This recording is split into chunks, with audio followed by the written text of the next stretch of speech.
Hello बच्चों, आज हम सीखेंगे छोटी ई की मात्रा और बड़ी ई की मात्रा।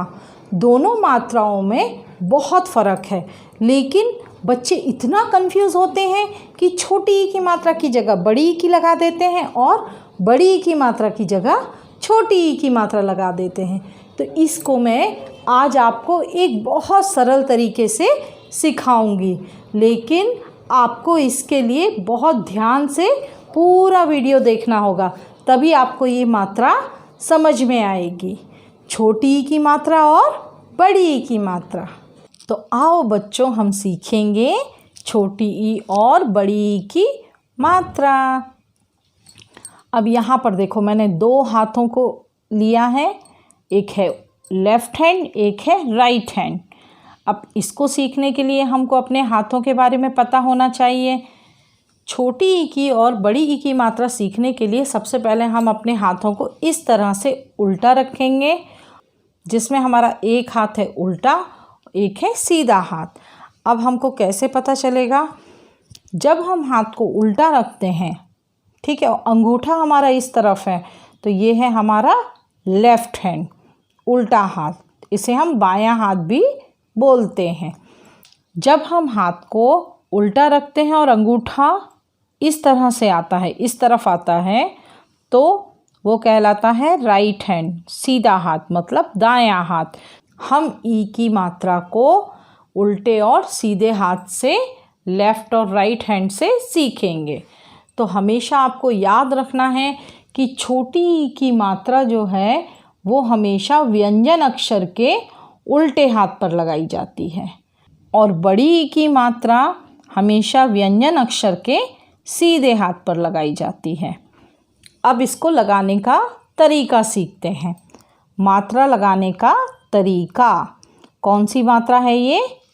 छोटी ई की मात्रा। अब अगर हमको क पर छोटी ई की मात्रा लगानी है तो हम कैसे इसको लिखेंगे? क प्लस छोटी ई। अब इज इक्वल टू करके यहाँ पर देखिए, क प्लस हमने क्या किया, इस छोटी ई को मात्रा में चेंज कर दिया। तो यहाँ पर हमने लिखी है छोटी ई की मात्रा, तो यहाँ पर क्या लिखेंगे हम? इज इक्वल टू क पर छोटी ई की मात्रा की। अब इसी तरह से ख पर देखेंगे हम, ख पर हमको छोटी ई की मात्रा लगानी है, तो यहाँ पर हमने क्या किया, ख पर छोटी ई की मात्रा इस तरह से लिखी, और यहाँ पर ख पर छोटी ई की मात्रा कहाँ पर लगाई? ख के उल्टे साइड में, लेफ़्ट हैंड साइड में। तो ये हो गया खी। तो यहाँ पर हमने क्या सीखा? छोटी ई की मात्रा किस तरह से लगाते हैं। अब हम देखेंगे बड़ी ई की मात्रा लगाने का तरीका। बड़ी ई की मात्रा लगाने का तरीका क्या है?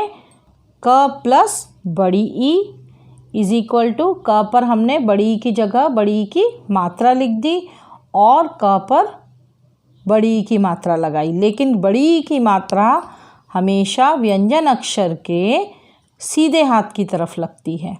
उसी तरह से हमने ख पर देखा, ख पर बड़ी ई की मात्रा लगानी है तो हमने यहाँ पर बड़ी ई लिख दी। ख प्लस बड़ी ई को हमने बड़ी ई की मात्रा में कन्वर्ट किया, और यहाँ ख पर बड़ी ई की मात्रा लगाई, और बड़ी ई की मात्रा हमेशा सीधे हाथ की तरफ से लगती है, खी। अब दोनों को बोलने का तरीका अलग अलग है। अब मैं आपको बताती हूँ छोटी ई की मात्रा और बड़ी ई की मात्रा के बोलने का तरीका। छोटी ई की मात्रा ह्रस्व स्वर होता है, इसको बहुत जल्दी, छोटा है, जैसा कि हमारे बोलने में एकदम साफ है कि छोटी ई, मतलब ये छोटा है, तो इसको बोलने में कम समय लगेगा। बड़ी ई, इसका मतलब है कि ये बड़ा है, तो इसको बोलने में समय ज़्यादा लगेगा। इसको कैसे बोला जाता है अब मैं आपको ये बताती हूँ। क पर छोटी ई की मात्रा है, तो इसको हम जल्दी बोलेंगे, मतलब इसको बोलने में समय कम लगेगा, जैसे कि। ख पर छोटी ई की मात्रा है, इसको भी बोलने में समय कम लगेगा, खी। एक तरीका और है, जब आप छोटी ई की मात्रा बोलते हैं तो आपको क्या करना है? अपने पेट पर हाथ रखिए और बोलकर देखिए, तो पेट अंदर की तरफ जाता है, थोड़ा सा हमारे पेट पर जोर पड़ता है बोलने में, जैसे कि। तो हमारा पेट अंदर जाएगा, खी बोलने में हमारा पेट अंदर जाएगा। लेकिन जब हम बड़ी ई की मात्रा बोलते हैं, ये बड़ी ई की मात्रा है, मतलब ये थोड़ा बोलने में समय लेगी। इसको दीर्घ स्वर भी बोलते हैं। दीर्घ मतलब बड़ा, इसको बोलने में थोड़ा समय लगता है। जैसे यहाँ पर क पर बड़ी ई की मात्रा है, तो हम इसको कैसे पढ़ेंगे कि हमें इसको बोलने के लिए थोड़ा समय चाहिए, जैसे कि। इसी तरह से ख पर बड़ी ई की मात्रा है, तो इसको भी थोड़ा सा बोलने में समय लगेगा, खी। अब आप दूसरा तरीका इसका ये है कि आप अपने पेट पर हाथ रखिए और जब आप बड़ी ई की मात्रा बोलेंगे तो आपका पेट बाहर की ओर आएगा, जैसे कि, खी। अब दोनों का अंतर आपको समझ में आ गया होगा। जब भी किसी अक्षर पर छोटी ई की मात्रा लगानी है तो हमको पढ़ने में कम समय लगेगा, और जब भी कोई अक्षर है जिस पर हमको बड़ी ई की मात्रा लगानी है उसको पढ़ने में समय ज़्यादा लगेगा। तो अब मुझे लगता है आपको मात्रा का ज्ञान हो गया होगा कि लेफ़्ट हैंड उल्टे हाथ पर छोटी ई की मात्रा लगती है और राइट हैंड सीधे हाथ पर बड़ी ई की मात्रा लगती है। अब हम आगे जाते हैं, हम इसके कुछ शब्दों को देखते हैं। मैंने यहाँ पर कुछ शब्द लिए हैं जिससे हमें छोटी ई और बड़ी ई की मात्रा का अंतर पता चलेगा। छोटी और बड़ी ई की मात्रा के शब्दों में अंतर देखिए, यहाँ पर क है।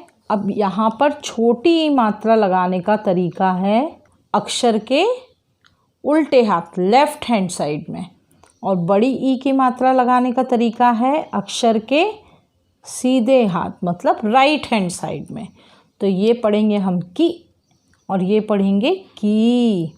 अब कुछ ऐसे शब्द होते हैं जिनके अक्षर तो सेम होते हैं, लेकिन सिर्फ मात्रा के कारण उनका अर्थ बदल जाता है, मीनिंग बदल जाता है। कैसे, चलिए देखते हैं। द न, इधर देखिए यहाँ पर भी द और न है, दोनों ही शब्द सेम हैं, लेकिन यहाँ पर द पर छोटी की मात्रा लगी है, तो ये कैसे पढ़ेंगे हम, दि न। यहाँ पर बड़ी की मात्रा लगी है, ये है दी न, तो ये हो गया दिन, ये हो गया दीन। लेकिन सिर्फ मात्रा के अंतर से दोनों का मीनिंग चेंज हो गया। कैसे, दिन का मतलब होता है सुबह, और दीन का मतलब होता है गरीब। अब दूसरा शब्द देखते हैं यहाँ, त पर आ की मात्रा ता, पता। यहाँ पर भी त पर आ की मात्रा ता, पता। पर पर यहाँ पर हमने छोटी की मात्रा लगाई है, तो वो हो गया पिता। यहाँ पर पर हमने बड़ी की मात्रा लगाई है, तो ये हो गया पीता। यहाँ पर हम जल्दी बोलेंगे पिता, तो पिता का मतलब होता है फादर, पिताजी। यहाँ पर पीता, हम थोड़ा समय लेकर बोलेंगे, तो इसका मीनिंग क्या हो गया, यहाँ पर बड़ी की मात्रा, इसलिए मीनिंग चेंज हो जाएगा। पीता का मतलब हो गया ड्रिंक, पीना, ड्रिंकिंग। कोई भी पानी पीते हैं, जैसे हम जूस पीते हैं, वो होता है पीता।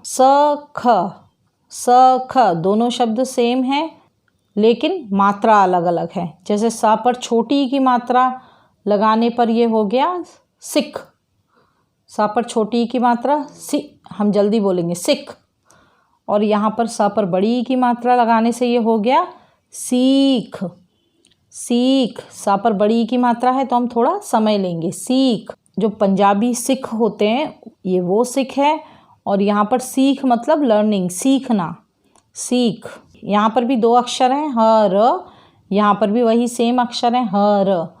अब इस र पर छोटी ई की मात्रा है, इस र पर बड़ी ई की मात्रा है। ये है हरि, ये है हरी।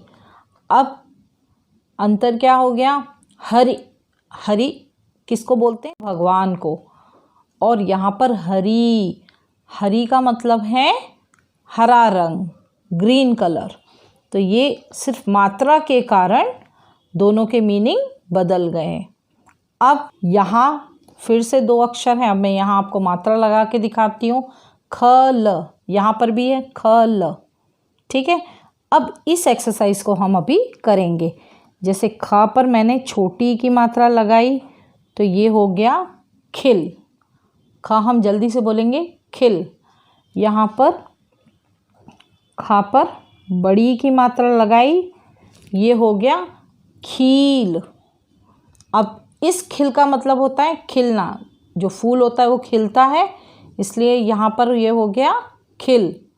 और ये खील, खील एक प्रकार का खाने का व्यंजन है जिसे हम दिवाली पर पूजा में भी उपयोग करते हैं। खील बताशे बोलते हैं, वही खील। अब यहाँ पर प और ला 2 अक्षर हैं। पला, यहाँ पर भी 2 अक्षर हैं, प और ला। अब फिर हम यहाँ पर छोटी और बड़ी की मात्रा लगा के देखते हैं। ये मैंने यहाँ पर प पर छोटी की मात्रा लगा दी और यहाँ पर प पर बड़ी की मात्रा लगा दी। अब देखते हैं, प पर छोटी की मात्रा पी ला, ल पर आ की मात्रा पिला, प पर बड़ी की मात्रा पी, ल पर आ की मात्रा पीला, पिला पीला। पीला मतलब होता है पानी पिलाना, जूस पिलाना, मतलब हमको पिलाओ, बोलते हैं ना पानी पिला दो, तो ये वो पिला हो गया, ठीक है। प पर बड़ी की मात्रा है यहाँ पर पीला। ये क्या हो गया, एक रंग, येलो कलर, पीला, पीला रंग बोलते हैं, वही है ये। अब ऐसे ही यहाँ पर 2 अक्षर दिए स और ला, यहाँ पर भी स और ला। अब इस स पर फिर से मैं वही करती हूँ, छोटी की मात्रा में स पर लगा देती हूँ और यहाँ पर मैं बड़ी की मात्रा लगा देती हूँ। अब यहाँ पर देखो सी ल, सिल, यहाँ पर क्या हो गया सील। सा पर बड़ी की मात्रा सील, सिल, सिल का मतलब क्या होता है, सिलना, सिलाई करना, स्टिचिंग। सील, सील एक प्रकार का जानवर होता है जिसका नाम होता है सील, ठीक है। अब आते हैं हम मल। मल यहाँ पर है, ल, मल यहाँ पर है, दोनों जगह सेम अक्षर हैं, दोनों सेम हैं। अब हम मात्रा लगाते हैं। हमने यहाँ पर छोटी की मात्रा लगाई और यहाँ पर हमने बड़ी की मात्रा लगाई, तो ये क्या हो गया, माँ पर छोटी की मात्रा मी ल, मिल, माँ पर बड़ी की मात्रा मी ल, मील। इसको समय देके पढ़ना पड़ेगा हमको क्योंकि ये बड़ी की मात्रा है, ये हम जल्दी पढ़ेंगे क्योंकि ये छोटी की मात्रा है। अब ये जो मिल है इसका मतलब होता है मिलना जुलना, किसी के साथ मिलजुल कर रहना। ये जो मील है ये काउंटिंग होती है, ये एक इकाई होती है, जैसे 1 मील 2 मील। सिर्फ मात्रा बदलने से यहाँ पर अर्थ चेंज हो गया, बदल गया। अब यहाँ पर भी ग ला, यहाँ पर भी ग ला, गला। अब इसमें भी मैं यही कर देती हूँ, छोटी की मात्रा मैंने ग पर लगा दी तो ये हो गया गि ला, गिला। यहाँ पर मैंने बड़ी की मात्रा लगा दी तो ये हो गया गीला। अब मीनिंग देखते हैं इनका। गिला, गिला का मतलब होता है किसी से शिकायत होती है, शिकवा होता है, इसे कहते हैं ना शिकवा गिला, तो ये वो गिला है। ये है गीला, गीला मतलब पानी गिर जाना, गीला हो जाना, बारिश में गीला हो जाना, तो ये है गीला, या पसीने से गीला हो गया, तो ये वो वाला गीला है। तो यहाँ पर सिर्फ मात्रा लगाने के कारण दोनों के मीनिंग बदल गया। मात्रा कौन सी, छोटी की और बड़ी, लेकिन जो दोनों अक्षर हैं वो सेम थे। इसी तरह से यहाँ पर भी देखो ये दोनों अक्षर सेम हैं, द या, ये दोनों अक्षर सेम हैं, या ये और ये जो 2 अक्षर दिए हुए हैं। अब फिर से मैं इनमें करती हूँ, छोटी की मात्रा द पर और यहाँ के द पर बड़ी की मात्रा। अब देखते हैं क्या बन गया, दिया, द पर छोटी की मात्रा दिया, ये क्या है दिया, ठीक है। तो इसी तरह से छोटे और बड़ी ई की मात्रा के लगाने से कोई भी शब्द का मीनिंग बदल जाता है। अगर आप गलत मात्रा लगाएंगे तो उसका मीनिंग भी अलग हो जाएगा, उसका मीनिंग या अर्थ चेंज हो जाएगा। तो अब आप ध्यान रखेंगे, छोटी और बड़ी ई की मात्रा में गलती नहीं करेंगे।